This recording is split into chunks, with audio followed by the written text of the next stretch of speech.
Salut les entrepreneurs, c'est Aurélien Macal, l'auteur du livre Je gagne ma vie avec mon blog. J'ai eu un trou, vous avez vu, mais c'est pas grave, j'ai enchaîné, ça s'est presque pas vu. Donc, dans cette vidéo, on va voir, le mec est vachement préparé, on va voir, attendez, j'ai pas de prompteur, si, ça se voit pas, bon. On va voir, voilà, comment monter votre équipe d'assistants virtuels. Je vous dis ça parce que moi, je travaille avec des assistants virtuels depuis des années. Aujourd'hui, j'en ai, alors, entre les assistants virtuels, les développeurs, voilà, ça fait quelques personnes, c'est pas énorme. Mais en fait, le truc, c'est que là, il y a quelques jours, j'ai lu un PDF, je vous mettrai le lien pour le télécharger, qui est vraiment super, qui s'appelle No Excuses. C'est de Dave Neuvok. Dave Neuvok, c'est un Américain qui vit à Indianapolis dans je sais pas quel état. Je crois que c'est Michigan, enfin bref. Et en fait, il a cofondé une startup qui s'appelle Upstaff. Et je le sais parce qu'en fait, ils utilisent Baremetrics. Et Baremetrics, enfin bon bref, ils ont leurs stats qui sont publics sur une page. Et en fait, ils font 130 000 $ de revenus mensuels récurrents. Donc ça fait longtemps qu'ils font ça depuis 2011.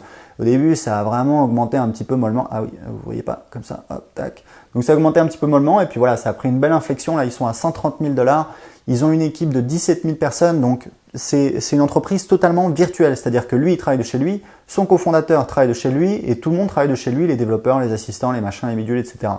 Et il a fait ce livre que j'ai lu, que j'ai trouvé super intéressant, donc je vous mettrai le lien, où grosso modo, il explique un petit peu leur stratégie pour créer une entreprise qui soit totalement virtuelle. Et il faut savoir, c'est quelque chose aujourd'hui qui est en plein boom, c'est vraiment le futur. Alors eux, ils en parlent pourquoi? Parce qu'évidemment, c'est leur expérience, mais c'est aussi ce qu'ils vendent. En fait, Upstaff, leur logiciel, j'ai oublié de le préciser, mais c'est important, c'est un logiciel qui permet en fait de mesurer le temps que passent les assistants virtuels. Moi, j'utilise un logiciel pour ça actuellement qui est très important. Je demande en fait à tous mes assistants virtuels de l'utiliser, c'est-à-dire qu'en fait, ils ont ce logiciel, quand ils travaillent pour moi, ils mettent, voilà, je travaille pour Aurélien, ça compte le temps, de temps en temps, ça prend des captures d'écran. Voilà, c'est juste histoire de m'assurer que les gens ne sont pas en train de faire n'importe quoi. Quand les gens sont, comme les gens sont à distance, il n'y a aucun moyen de contrôler, donc c'est un truc qui permet de mesurer et de contrôler et ça pose aucun problème quand les gens, les gens l'utilisent sans problème. Donc je l'utilise, ça permet à la fin du mois de savoir combien d'heures a travaillé la personne et donc de pouvoir la rémunérer également. Donc moi j'utilise un logiciel qui s'appelle Time Doctor qui fait ça, qui fait aussi beaucoup d'argent. Et eux, ils ont un logiciel qui fait quelque chose d'équivalent et je vais utiliser leur logiciel parce que j'ai vraiment beaucoup aimé leur contenu et je me sens redevable et puis j'ai envie de l'essayer. En plus, je lui ai envoyé un email, il m'a répondu, il est vraiment très sympa. Son livre, ça explique comment monter une équipe d'assistants virtuels et c'est super intéressant. En fait, il s'explique que donc, il faut aller à la pêche sur les sites de freelance comme par exemple Upwork, qui est la fusion en fait de Odesk et Elance, qui était très connu, ils ont fusionné et c'est Upwork, ça s'appelle comme ça maintenant. Mais grosso modo, l'idée, c'est de chercher des profils qui correspondent, de les sélectionner, de vérifier le fait qu'ils sont capables de suivre des instructions, d'accord? Donc, de leur demander d'envoyer des informations complémentaires. Donc déjà, tous ceux qui ne le font pas, hop, ils dégagent. Ensuite, de ne sélectionner que quelques candidats. Et ce qu'ils recommandent de faire, en fait, c'est de leur donner la même tâche qui va durer 2 à 3 heures, une tâche assez simple, et de voir comment ils s'en sortent et de sélectionner les personnes qui sont les plus efficaces. Donc en fait, je pense que clairement, c'est vraiment un travail. Le recrutement, c'est vraiment une tâche en soi.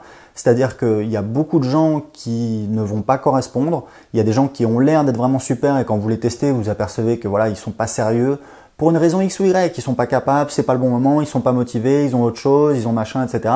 Mais voilà, donc c'est vraiment un travail. Il faut être sans cesse comme ça en recherche un petit peu de compétences.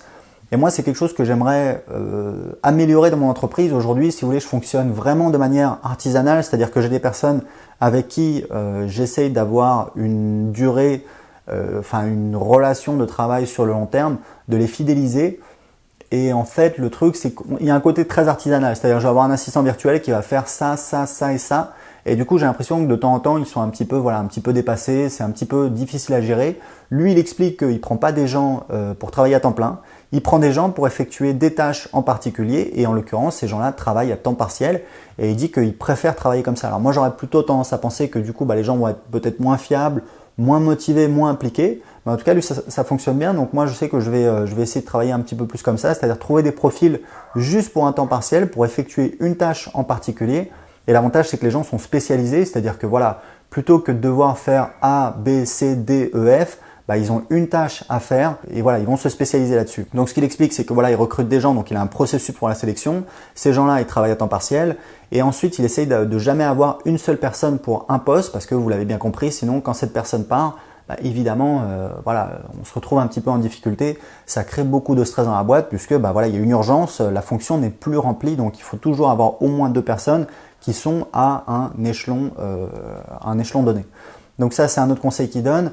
Il faut également, ce qui est très important, c'est vraiment de documenter. Moi, c'est quelque chose que je fais pas assez. Je le fais. J'ai des fiches Evernote partagées, j'ai des documents qu'on partage avec mon assistante.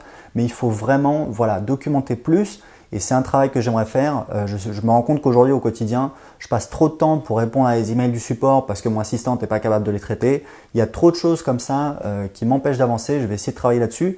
Et je suis conscient, voilà, ça fait des années que je lis des livres là-dessus. Il y a un livre qui s'appelle Work the System, qui est très connu, qui est vraiment très très bien. Alors, il y a évidemment The E-Myth de Michael Gerber.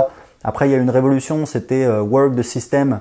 Je sais plus comment il s'appelle, qui est vraiment très très bien. Et il faut savoir un truc, c'est que tous les entrepreneurs, ils tombent sur un truc comme ça, ils s'enflamment pendant 2 semaines, ils sont motivés et après ça retombe. Ce que je veux dire, c'est que c'est pas une question de motivation, c'est une question de discipline, c'est une question voilà sur le long terme. Et j'aimerais avoir une boîte qui soit plus agile. Voilà, c'est un petit peu le mot. Voilà, plus agile, plus efficace, qui dépende moins de moi, qui dépend moins de voilà d'une ou deux personnes. Et à mon avis, ce serait une boîte qui aurait beaucoup plus de valeur, qui serait plus efficace. Et moi, ça me permettrait de me concentrer encore plus sur des tâches à forte valeur ajoutée. Aujourd'hui, c'est quand même pas mal le cas. Il y a plein de choses que je fais pas, mais il y a trop de choses, de petits détails. Aujourd'hui, je me suis laissé un petit peu rattraper par tout ça, et donc je vais essayer de bosser là-dessus. Donc, je vous mets le lien en dessous de cette vidéo si vous voulez télécharger le livre. Il y aura peut-être l'obligation de vous inscrire à la liste email. Bon, si c'est le cas, c'est pas très grave. De toute façon, si vous me suivez, vous êtes sympa et que vous avez à peu près compris comment ça se passait, vous avez compris, vous pouvez vous inscrire ou désinscrire quand vous voulez. Moi, j'ai rien à gagner. Je vous dis ça parce que c'est un cadeau. Donc, je vais vous donner le lien. Si vous avez des questions, comme d'habitude, partagez-les en dessous de cette vidéo. Et comme d'habitude, j'ai un cadeau pour vous. Je vous offre une formation en vidéo d'1 heure, 45 minutes, où je vous explique comment créer un business sur Internet qui rapporte 2 000 € par mois ou plus. Je vous dis ça parce que je l'ai fait. Vous allez tout voir dans la vidéo. Quel site internet j'ai créé, comment j'attire les visiteurs dessus, comment je les convertis en clients et comment j'automatise ce business pour pouvoir faire autre chose pendant qu'il me rapporte de l'argent. Pour voir la vidéo tout de suite, cliquez en dessous de cette vidéo. Ciao!